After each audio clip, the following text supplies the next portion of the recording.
All right, so today we're on chapter 8 called Swooping. The children ran. They ran everywhere, I tell you. They ran to and fro and up and down and back and forth and here and there. Also, Roger ran sideways and Landy ran in a circle.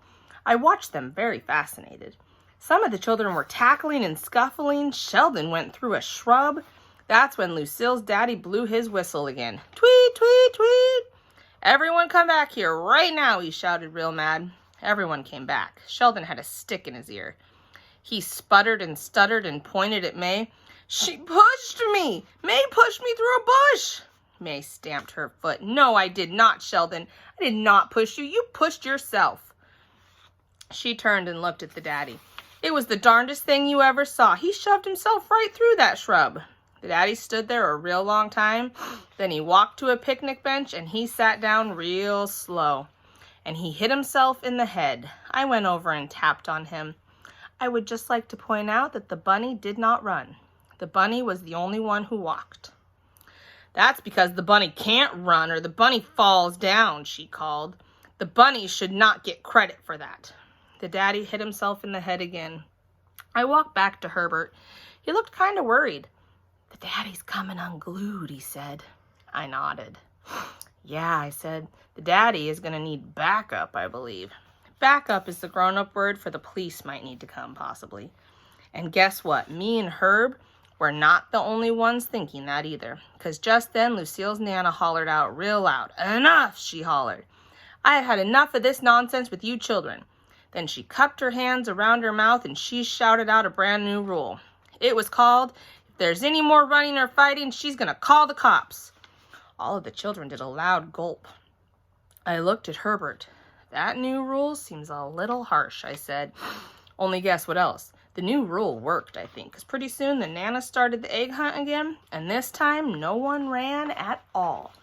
No one even walked hardly. Instead, we all behaved like little ladies and gentlemen, and we hunted for eggs very polite.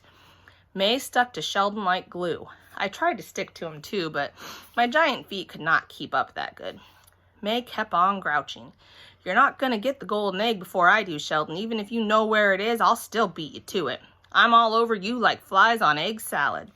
Sheldon rolled his eyes. But I don't know where the golden egg is, May. I've already told you that. I don't know anything at all. I cut my mitts around my mouth. I believe you, Sheldon. I believe you don't know anything at all. I've never thought you've known anything at all. After that, I hurried to catch up to him, because I definitely thought he knew something, of course. Sheldon turned to wait for me. Then all of a sudden, he glanced down at the ground, and he did a loud gasp. I see one! I see one! He shouted. May and I turned to look. There was a bright green egg under the bushes. Sheldon clapped and laughed. Then he hurried over to pick it up, but whoosh, swoop, scoop!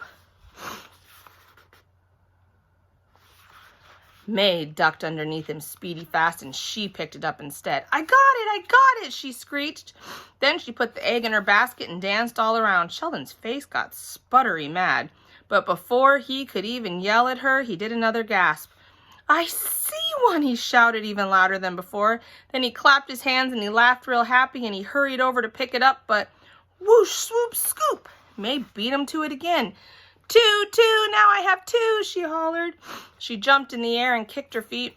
I swooped, I'm a swooper, I swoop, she said. She ran back to Sheldon and leaned in his face. I knew I would beat you at this game. Now I have 2 eggs and you and Junie B have. She leaned her head into our baskets. Let's count them. 0. Ha, you have 0 and I have 2. 2 to 0, 2 to zippity zip 0. Sheldon looked at me real upset. I frowned my eyes at him. Helpful hint, stop shouting, I see one. Sheldon pointed at his magic egg shirt. But I just don't get it, Junie B. My grandpa said that the egg is with me. So why isn't the magic shirt working? I looked closer at the egg dribble. Maybe it's not lucky. Maybe it's just dirty. Sheldon slumped his shoulders. Then he reached down his finger and he flicked off the egg. Only wait till you hear this. Just as he flicked it, his eyes got big and wide again. This time I hurried to cover his mouth with my hand, but Sheldon shouted right through my palm, I see one, I see one. Then, before he could even move his feet, whoosh, swoop, scoop, May grabbed egg number 3. She twirled in a happy circle around us. 3-0, 3-0. Ha ha ha ha ha. Sheldon stood real still. Then very slow, he put down his basket and he stretched out the side of his mouth with his fingers, and he stuck his tongue out at May. That was appropriate behavior, I believe. After that, he snatched his basket up again and he tried to rush away from May. But too bad for Sheldon, because May stayed right exactly on his heels. They were walking too fast for me to keep up. I stopped and watched them go. Then I did a big sigh and I walked to a tree stump. And I sat down very glum. I hate being this dumb bunny, because my feet are too big and my legs are too slow and my paw mitts are way too clumsy. I slumped my shoulders and I looked in the empty basket. Let's face it, the bunny was a rotten egg. Next time we'll read chapter 9 called Lucky Bunny. Lucky Bunny. What do you think's gonna happen? I don't know. We'll have to see.